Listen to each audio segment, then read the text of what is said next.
Сәлем достар, менің каналыма қош келдіңіздер. Бүгін сіздермен комитет государственных доходовта қалай салық төлеушіні іздеу керектігін үйретемін. Ең алдымен өздеріңіздің браузерлеріңізге ККТ деп жазасыздар.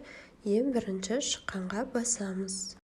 Міне бізде комитет государственных доходов ашылды. Өздеріңізге ыңғайлы тілді таңдасаңыздар болады. Бұл мемлекеттік кірістер комитетінің ресми интернет ресурсы болып табылады. Бұл жерден салық бойынша ең соңғы жаңалықтарды көрсеңіздер болады. Енді электрондық сервистердегі салық төлеушілерді іздестіру батырмасын басамыз. Міне бізде ашылды. Енді ЖСН деген жерге жеке сәйкестендіру номер, яғни сіздердің индеріңізді жазып шығасыздар. Жас болғаннан кейін, яғни робот деп іздеу батырмасын басамыз.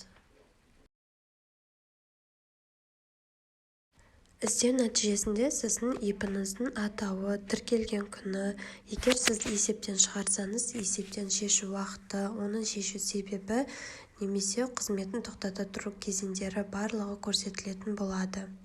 Менің каналым қызық болса, тіркелуді ұмытпа.